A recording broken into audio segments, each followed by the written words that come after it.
Shalom, Bapak Ibu, Saudara-saudari yang dikasihi oleh Tuhan Yesus Kristus. Selamat berjumpa kembali di channel Suara Rohani Kristen. Pada kesempatan malam hari ini, kita akan sama-sama mendengarkan khotbah yang akan disampaikan oleh Ibu Penteri Basjir tentang jangan biarkan setan mengambil kendali atas hidup kita. Dan sebelum kita mendengarkan khotbah pada malam hari ini, saya akan membacakan satu ayat firman Tuhan yang terambil di dalam Yakobus pasal 4 ayatnya yang ke-7. Karena itu, tunduklah kepada Allah dan lawanlah iblis, maka ia akan lari daripadamu. Terima kasih Bapa, kami tahu Engkau melihat iman kami. Ketika kami menaruh iman dalam setiap perkataan mulut kami, maka itu terjadi dalam hidup kami. Berbicara bagi kami, sampaikan isi hati-Mu bagi kami Tuhan. Buat kami mengerti apa yang kami harus lakukan sesuai dengan tuntunan-Mu Bapa. Urapi hamba-Mu yang tidak ada apa-apanya, urapi setiap kami. Dalam nama Tuhan Yesus, yang percaya Tuhan di tengah kita memberkati kita, katakan bersama. Amin. Tepuk tangan buat Tuhan Yesus, saudara. Iya, silakan duduk. Shalom. Apa kabarnya hari ini? Wih, lah dahsyat menyala ya. Siapa yang malam ini datang dengan masalah? Angkat tangan. Yang ada masalah angkat tangan. Yang tidak angkat tangan pulang saja. Siapa yang ada masalah? Angkat tangan. Ya, semua ada masalah ya. Kalau ada masalah itu puji Tuhan, berarti masih hidup. Amin. Bilang kanan kirimu, ada masalah, puji Tuhan, berarti kau masih hidup. Karena kalau sudah tidak ada masalah berarti sudah mati ya. Selama kita hidup pasti ada. Yang penting jangan cari apalagi masalah buat lo. Ya, jangan saudara ya. Iya, kita percaya bahwa di hidup ini kita akan mengalami yang namanya masalah demi masalah demi masalah. Satu selesai, nggak usah diiringi, nanti saya nangis loh. Duduk saja dengar firman Tuhan. Saudara, ya kadang-kadang masalah itu datang belum selesai, sudah datang lagi lain. Dan kita nggak pernah undang masalah kan? Saudara pernah nggak undang masalah datang? Enggak kan? Bahkan kalau lagi ada masalah, dulu saya kalau ada masalah, saudara saya mikir gitu ya. Kadang sampai malam tuh nggak bisa tidur. Suami saya itu suka ngomong begini, "Say, nggak usah kau pikir itu masalah." Ya, dia bilang, ya taruh aja masalahmu itu. Kalau orang Jawa bilang, ya selehno masalahmu itu, seleh ke pikiranmu ki seleh ke. Letakkan pikiranmu. Saya suka bilang begini, ya saya juga mau meletakkan pikiran saya ini. Kalau bisa disimpan di lemari, disimpan di lemari deh, iya enggak? Ya. Katanya enggak usah dibawa pikiran. Kita nggak mau bawa pikiran, tapi kita nggak bawa pun dia ikut, ya enggak? Ya. Nah di sini kita perlu, saudara, saya tidak tahu hari ini apa yang sedang saudara alami. Mungkin ada yang sedang sakit, ada yang sedang mengalami masalah keuangan, ada yang sedang mengalami masalah keluarga. Ya, tapi porsi kita itu dalam setiap masalah itu kan pasti beda-beda toh. Dan saya percaya Tuhan itu ya memang suka membentuk kita. Kalau kita sudah lulus dalam masalah keuangan, belum lulus dalam masalah kepahitan, mengampuni, nanti dikasih ujiannya. Karena hidup ini adalah ujian, saudara. Ya, makanya hidup ini banyak masalah. Karena memang hidup ini ujian. Kalau banyak cucian itu laundry. Ya toh? Jadi karena memang ujian ya banyak soalnya, banyak masalahnya. Di sekolah kita belajar ujian, semua mata pelajaran harus ada ujian, dapat nilai. Kalau hari ini kita lulus mengampuni, ya puji Tuhan kita sudah lulus, berarti kita disakiti orang nggak sakit lagi. Kalau kita belum lulus dalam hal keuangan, kita akan diizinkan mengalami masalah keuangan.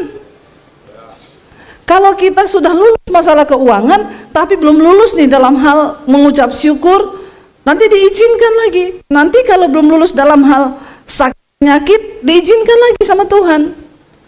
Makanya semakin banyak masalahmu, harusnya kita nih semakin bersyukur. Berarti nih ujiannya mulai kita bisa kerjakan nih, dan saya harus lulus dengan nilai yang terbaik. Karena kalau nilainya belum baik, ngulang lagi kita. Ya. Kalau sekolah sekarang itu sudah nggak ngulang sih, mau baik atau tidak, pokoknya tetap tamat. Tapi nggak lulus, cuma tamat aja. Ya. Nah kita kan nggak mau saudara kita ini tamat tapi nilainya jelek. Tuhan itu mau kita ini punya nilai yang baik dalam kehidupan, amin. Supaya nanti kita ini punya banyak pengalaman pribadi dengan Tuhan. Satu saat ada orang datang, Bu, saya itu kepahitan sama mertua saya itu jahat. Berarti saya bilang, ibu belum lulus dalam hal mengampuni dan mengasihi. Loh, maksudnya ibu ya terus ampuni, terus kasihi mertuamu, tapi sudah berkali-kali loh, Bu. Ya berarti belum lulus. Lah saya tahunya lulus bagaimana? Kau itu tahunya lulus kalau kau disakiti mertuamu tapi kau sudah tidak sakit hati, itu kau udah lulus. Amin. Ya, yang tepuk tangan ini berarti mertuanya galak ini ya. Berarti banyak ini ya. Mertua adalah maut. Bukan ipar adalah maut ya. Ada film toh. Jadi ya kalau kamu masih merasa tersakiti, berarti kamu belum lulus. Lah lulusnya kapan, Bu? Waktu kamu dijahatin, tapi kamu sudah tidak merasa sakit hati. Malah kamu dijahatin mertuamu, kamu kirim dia sate babi. Ya? Ada jemaat yang bilang, oh ya Bu, saya mau begitu, tapi satenya tak kasih sianida. Itu kau pembunuh namanya ya. Jadi saudara, itu baru kau lulus benar. Ya, waktu kau dijahatin sama mertuamu, menantumu, iparmu, lalu mampir di toko duren, anterin dia duren. Yesus berkata, jangan kalah dengan kejahatan, tapi kalahkan kejahatan dengan kebaikan. Berkatilah, jangan mengutuk. Ya, kalau ada orang berbuat jahat sama kamu, doakan dan mintalah berkat bagi orang itu. Itu baru kamu lulus. Dan Tuhan bilang, siapa yang mau menjahati kamu terus kalau kamu terus balas dengan baik? Lama-lama dia juga bosan. Karena yang ada di balik manusia itu, yang mencobai kita itu sebenarnya setan. Ya, bukan orang itu, saudara. Nah, masalah demi masalah Tuhan izinkan terjadi itu supaya iman kita ini terlatih. Ya, tapi banyak orang nggak mau, saudara, yang mengalami yang namanya masalah. Banyak orang mau lari, banyak cari jalan pintas. Hidup ini disyukuri saja, dijalani saja. Karena hidup ini adalah sebuah perjalanan, ya. Kalau kau lari berarti hidup adalah pelarian. Capek lari-lari, saudara. Jalani, syukuri, apapun yang terjadi kita belajar bersyukur sama Tuhan. Kalau sudah lulus semuanya, itu pasti indah, saudara. Nah, Yesus itu dalam pelayanannya ketemu orang-orang masalah terus. Satu kali ada satu kisah, ya, di Lukas 18, Yesus ya berjalan dan dia mengusir roh jahat, ya, di seberang Galilea ketika dia ketemu seorang yang kerasukan roh jahat. Ya, dan orang itu sudah nggak pakai baju, ya. Jadi orang itu kalau kerasukan roh jahat sampai telanjang, saudara, sudah nggak tahu, ya. Nah, itu sudah karena yang menempati dirinya itu sudah bukan dia lagi, tapi setan yang mengambil alih. Ya, jangan berpikir kerasukan itu orang yang sudah telanjang di jalan tuh kerasukan. Banyak orang Kristen tuh hari Minggu masih duduk di gereja tapi ternyata sudah kerasukan juga. Lihat kanan kirimu, ada nggak? Ya, kalau kau tidak mampu mengampuni, kau sudah dirasuk setan loh itu. Karena bukan Tuhan lagi yang mengambil alih hidupmu, tapi setan. Pokoknya orang dirasuk setan itu tandanya apa? Dia melakukan bukan kehendak Tuhan, tapi kehendak setan. Jadi kita nggak usah muluk-muluk setan itu kayak apa ya, oh setan itu ya kerasukan itu gini dia manifest. Enggak, kau nggak mengampuni itu kau sudah kerasukan, tapi masih level tahap awal. Ya, kalau kau terus-teruskan ya bisa begitu nanti. Lukas 8 ayat 26, Yesus mengusir roh jahat dari orang Gerasa. Lalu mendaratlah Yesus dan murid-muridnya di tanah orang Gerasa yang terletak di seberang Galilea. Setelah Yesus naik ke darat, datanglah seorang laki-laki dari kota itu menemui dia. Orang itu apa? Dirasuki oleh setan-setan, dan sudah lama ia tidak berpakaian dan tinggal dalam rumah, tetapi dalam pekuburan. Saking dia sudah dirasuk roh jahat, bahkan dia hilang kendali atas dirinya. Kenapa setan merasuki orang? Karena tidak ada yang mengendalikan. Perlu kita ini hidup dikendalikan oleh firman Tuhan, supaya setan nggak bisa ambil alih, karena yang mengendalikan kita tuh Tuhan. Kalau saudara kosong, nah setan suka itu masuk ke tempat-tempat yang kosong. Dia lihat nih orang kosong nih, ya imannya kosong, apalagi saldonya juga kosong. Nah, setan suka itu. Ya, jadi yang orang ini sudah dikuasai, dirasuki setan, hidupnya diambil alih. Sampai setan suruh dia buka baju, dia lari-lari telanjang, udah gila orang ini. Dia sudah tidak bisa pegang kendali atas hidupnya. Kenapa orang dirasuk setan? Karena imannya kosong, hidupnya kosong, hatinya kosong, pikirannya kosong, saldonya kosong. Loh iya saudara, orang kalau imannya kosong, pikirannya kosong. Kalau kau isi dengan firman Tuhan, maka firman yang mengendalikan hidupmu, firman mengendalikan pikiranmu, setan gak bisa ambil alih, karena oh dia ada pemiliknya. Di ayat ini dikatakan, lalu seorang laki-laki dari kota itu menemui Yesus. Orang gila ini datang menemui Yesus. Orang itu dirasuki oleh setan-setan dan sudah lama dia tidak berpakaian, dia telanjang, dan dia tidak tinggal dalam rumah, tetapi di dalam kuburan. Ya karena sudah setan semua, ya makanya dia tinggalnya di kuburan. Setan bawa dia tidur nyaman, dia di kuburan. Kalau orang normal tidur di kuburan nyaman? Ya kagak lah. Tapi karena setan dalam badannya, ya dia pergi tinggal di kuburan. Karena memang kuburan itu identik dengan Bapak pernah lihat setan di kuburan, Pak? Ya. Jangan sampai juga kau punya pemahaman nanti akhirnya kau jadi takut sendiri. Lama-lama setan lebih rohani dari kau.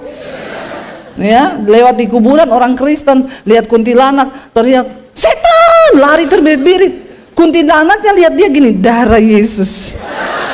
Jadi lebih rohani siapa? Kasihan deh lu. Harusnya kau lihat setan gini, darah Yesus, setannya hilang. Kau orang Kristen tidak lihat setan, lari setan terbirit-birit. Jadi setannya gini, darah Yesus. Karena lihat imanmu itu yang penakut. Orang ini tidur di kuburan tiap malam.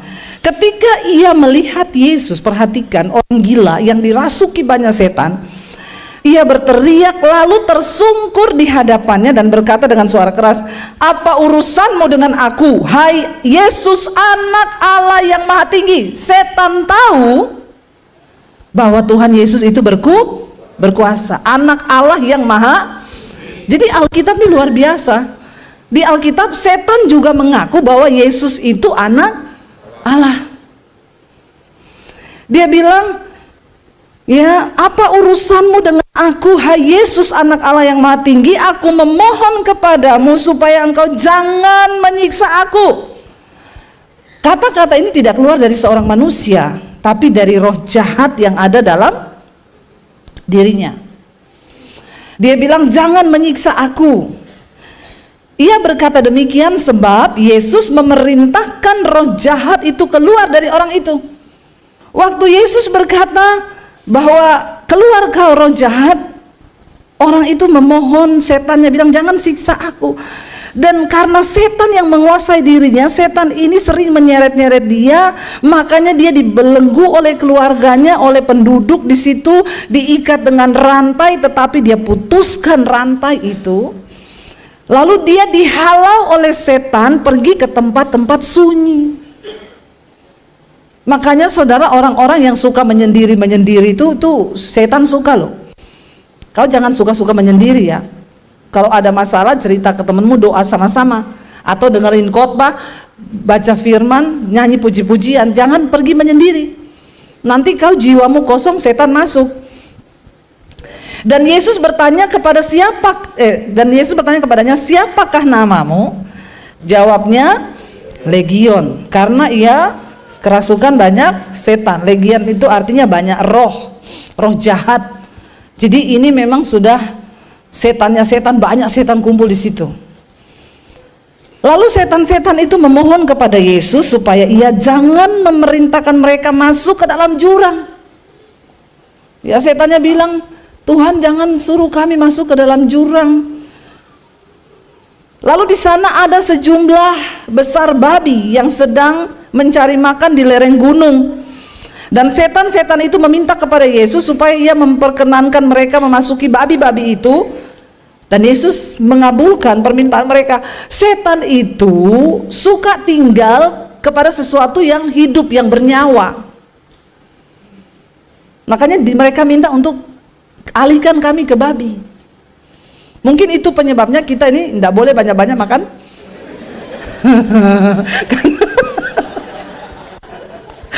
Karena kadang orang kalau sudah makan babi kesetanan juga, lupa diri makan babi terus, akhirnya kolesterol naik. Nah, ini bahaya saudara ya. Jadi perhatikan, memang setan lebih suka tinggal pada sesuatu yang hidup, yang bernyawa, supaya bisa mengendalikan. Karena setan itu suka mengambil alih saudara. Dan akhirnya Yesus mengabulkan mereka masuk ke babi itu. Lalu keluarlah setan-setan itu dari orang itu dan memasuki babi-babi itu. Kawanan babi itu terjun dari tepi jurang ke dalam danau lalu mati lemas. Tapi tetap juga terjun ke jurang. Setan yang mengendalikan. Tadinya kan babi-babi itu waktu belum kerasukan setan, mereka kan tidak terjun ke jurang toh. Mereka lagi cari makan. Perhatikan, ketika setan menguasai seseorang atau makhluk hidup, dia akan mengendalikan orang itu. Kenapa orang bisa bunuh diri saudara? Itu bukan dari dia, itu dia dirasuk setan. Dan orang yang bunuh diri itu biasanya karena ada masalah. Waktu dia hadapi masalah, dirinya kosong, menyendiri, putus asa, kosong, setan masuk. Ketika setan masuk, setan yang mengambil alih hidupnya, lompat dia dari apartemen. Kadang orang bunuh orang, dia tidak sadar, setelah mati baru dia bilang, aku tadi tidak sadar bunuh suamiku, waktu sudah mati baru sadar. Karena memang dia diambil alih, dirasuk, dikendalikan. Makanya jangan biarkan dirimu itu kosong, isi dengan firman Tuhan. Ya, akhirnya mati juga, lompat juga ke jurang. Setelah penjaga-penjaga babi itu melihat apa yang terjadi, yang kasihan sih penjaga babi ini. Kenapa juga pas dia ada di situ? Ya, tidak tercatat kerugian babinya berapa sih. Ya. Setelah penjaga-penjaga babi itu melihat yang terjadi, mereka lari lalu menceritakan hal itu di kota dan di kampung-kampung sekitarnya.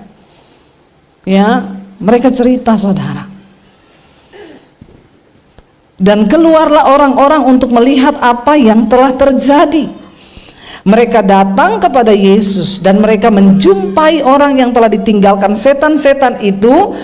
Dia sudah duduk di kaki Yesus. Ia telah apa? Berpakaian dan sudah waras.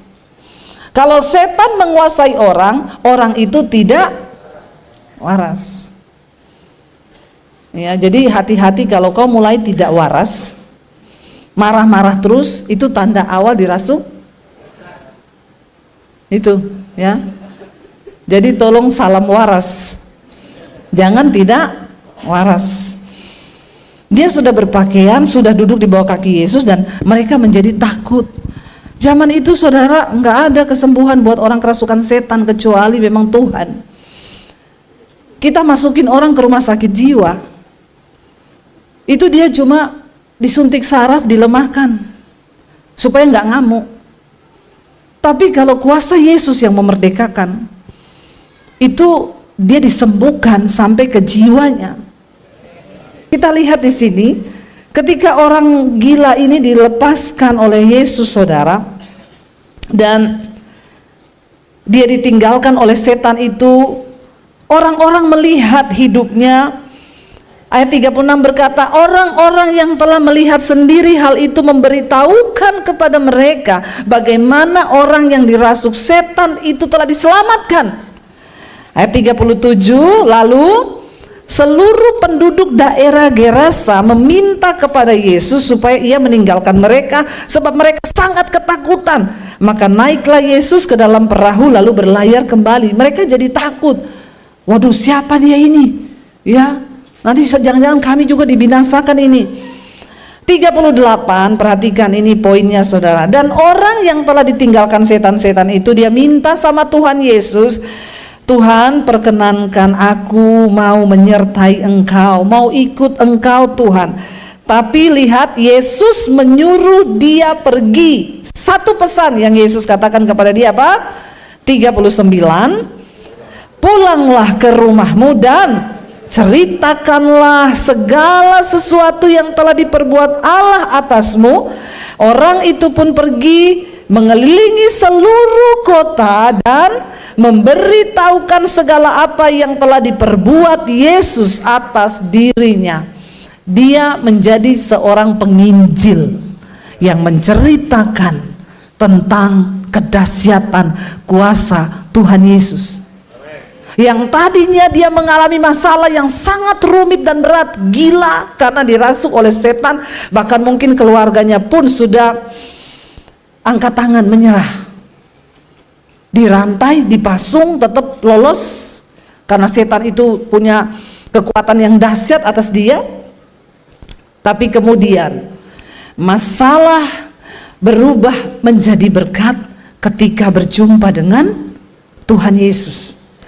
Setiap masalah yang Tuhan izinkan terjadi dalam hidup kita hari-hari ini, satu tujuannya, supaya engkau mengalami pemulihan, dan Tuhan mau engkau pergi untuk memberitakan kebaikan Tuhan itu, dan engkau menjadi penuai-penuai di akhir zaman. Amin saudara. Untuk kemudian membawa orang lain datang kepada Yesus. Hadapi setiap masalah di hidupmu, karena Tuhan mau engkau menjadi jawaban. Pengalaman pribadimu dengan Tuhan itu akan memberi kekuatan bagi setiap orang yang mendengarkan tentang kesaksian hidupmu. Apapun yang kita alami dalam hidup kita, percayalah Tuhan turut bekerja untuk mendatangkan kebaikan dalam hidup kita. Jangan pernah batasi Tuhan, tapi mari kita mau percaya bahwa tidak ada satupun yang tidak mungkin bagi Tuhan. Apa yang mustahil bagi manusia tidak mustahil bagi Tuhan, dan tidak mustahil bagi orang yang percaya kepada Tuhan. Saudara, Tuhan mau engkau memiliki kuasa yang sama yang ada dalam Kristus Yesus Tuhan. Kalau kita mau jadi orang benar, kita sungguh-sungguh hidup dalam kebenaran firman Tuhan. Pertama, setan gak berani saudara ya untuk mengambil alih hidupmu. Tapi mari kita tunduk kepada firman Tuhan. Kalau malam ini ada yang merasa mulai dirasuk-rasuk setan, marah-marah gak jelas apa, mari kita berdoa supaya Tuhan bebaskan kita. Percayalah dalam setiap proses hidup kita, Tuhan itu turut bekerja. Kita bangkit berdiri bersama, kita naikkan pujian tadi ya, bahwa tak terbatas kuasa Tuhan dalam hidup kita. Dia tahu setiap proses hidup yang kita jalani, bahkan cara Tuhan itu tidak terduga saudara, bekerja dalam hidup setiap orang yang sungguh-sungguh percaya kepada Dia. Terima kasih Tuhan, kami percaya Engkau ada dalam setiap proses hidup kami, dan Engkau turut bekerja untuk mendatangkan kebaikan di hidup kami. Kami sangat percaya tidak ada perkara yang mustahil bagi Tuhan. Mari datang pada Tuhan, saudara, naikkan pujian ini bersama-sama. Bapak, Ibu, saudara-saudari yang dikasihi oleh Tuhan Yesus Kristus, kita telah bersama-sama mendengarkan khotbah yang telah disampaikan oleh Ibu Pendeta Basjir tentang jangan biarkan setan mengambil kendali atas hidup kita. Kiranya lewat khotbah yang telah kita dengar pada malam hari ini memberkati setiap kita orang percaya. Dan di akhir video ini kita akan sama-sama menyaksikan suatu renungan firman Tuhan yang akan disampaikan oleh Ibu Cornelia. Selamat menyaksikan. Tuhan Yesus memberkati. Selamat malam, Bapak Mama yang diberkati oleh Tuhan. Pada malam hari ini kita kembali lagi mau merenungkan firman Tuhan di Mazmur 65 ayat pertama hingga ayat yang ke-14. Judul bacaan nyanyian syukur karena berkat Allah. Ayat yang pertama untuk pemimpin biduan Mazmur Daud, nyanyian. Di dalam ayat yang kedua, bagimulah puji-pujian di Sion, ya Allah, dan kepadamulah orang membayar nasa. Di dalam ayat yang ketiga, Engkau yang mendengarkan doa, kepadamulah datang semua yang hidup karena bersalah. Di dalam ayat yang keempat, dia katakan, karena bersalah bila mana pelanggaran-pelanggaran kami melebihi kekuatan kami, Engkaulah yang menghapuskannya. Bapak Mama saudara sekalian yang diberkati oleh Tuhan, semua pelanggaran yang kita lakukan, baik sadar maupun tidak sadar, Tuhan Maha Tahu. Pemazmur 139, Tuhan Maha Tahu. Bapak Mama yang diberkati oleh Tuhan, segala yang ada di muka bumi biarlah tunduk kepada Tuhan. Di dalam ayat yang kelima, berbahagialah orang yang Engkau pilih dan yang Engkau suruh mendekat untuk diam di pelataran-Mu. Kiranya kami menjadi kenyang dengan segala yang baik di rumah-Mu, di bait-Nya yang kudus. Di dalam ayat yang ke-6, dengan perbuatan-perbuatan yang dahsyat dan dengan keadilan, Engkau menjawab kami, ya Allah yang menyelamatkan kami. Engkau yang menjadikan pekerjaan segala ujung bumi dan pulau-pulau yang jauh. Di dalam ayat yang ke-7, Engkau yang menegakkan gunung-gunung dengan kekuatan-Mu, pinggang-Mu berikatkan keperkasaan. Kita dijaga, kita dipelihara, kita adalah biji matanya Tuhan, kita adalah milik kepunyaan Tuhan. Bapak Mama, saudara sekalian yang diberkati oleh Tuhan, Tuhan datang bukan dia merencanakan kecelakaan, tetapi dia datang untuk membawa damai sejahtera. Yang rusak dia memperbaiki, yang tidak baik dia merubah jadi baik dalam kehidupan kita. Di dalam ayat yang ke-8, Engkau yang merendahkan deru lautan, deru gelombang-gelombangnya, dan kegemparan bangsa-bangsa. Di dalam dunia semua tunduk kepada Tuhan, dan apa yang Tuhan buat itu baik adanya. Di dalam ayat yang ke-9, Bapak Mama saudara sekalian yang diberkati oleh Tuhan, sebab itu orang-orang yang diam di ujung-ujung bumi takut kepada tanda-tanda mujizat, tempat terbitnya pagi dan petang Kau buat bersorak-sorai. Di dalam ayat yang ke-10, Engkau yang mengindahkan tanah itu mengaruniakan kepada kelimpahan dan membuatnya sangat kaya.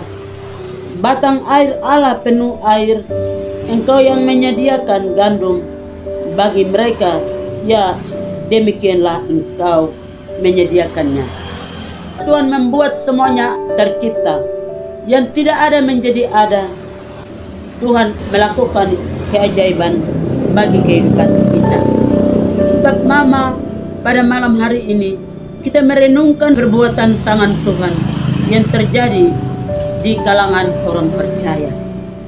Di dalam ayat yang ke-11, Engkau yang mengaliri alur bajaknya, Engkau yang membasahi gumpalan-gumpalan tanahnya, dan dengan deru hujan Engkau yang menggemburnya, Engkau yang memberkati tumbuh-tumbuhannya. Tuhan yang melakukan segala sesuatu yang ajaib bagi dunia ini. Sehingga dalam Lukas pasal 1 ayat 37, yaitu dia katakan, tidak mungkin bagi manusia, tetapi mungkin bagi Allah. Allah kita dahsyat, Allah kita melakukan mujizat-mujizat bagi dunia ini, sehingga dunia mengakui kehebatan perbuatan tangan Tuhan selagi kita hidup di dalam dunia ini.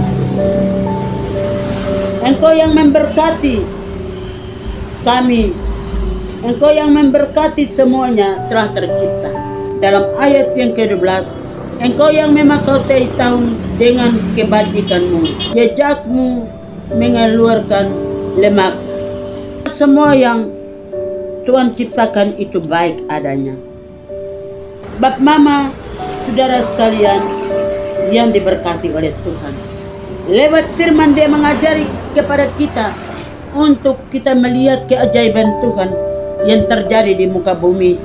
Tuhan kumpulkan bangsa-bangsa dari bumi, dari suku bangsa, walaupun di dalam kehidupan kita bahasa berbeda, tetapi Tuhan satukan kita untuk kita bisa mengerti dan pahami dan merenungkan firman Tuhan dalam kehidupan kita. Kita katakan terima kasih karena Tuhan begitu ajaib dan luar biasa bagi kita. Di dalam ayat yang ke-14 yang terakhir, padang-padang rumput berpakaian kawan kambing domba, lembah-lembah keselimutan gandum, semuanya bersorak-sorai dan bernyanyi-nyanyi untuk Tuhan. Biarlah pada malam hari ini kita pulang di dalam firman, kita membawa firman pulang dalam kehidupan kita selagi kita ada, dan kita mau merenungkan firman Tuhan, dan kita mau bersorak-sorai lewat puji-pujian, nyanyian yang kita naikkan di hadapan Tuhan. Di dalam nama Bapa, Anak, dan Roh Kudus. Amin.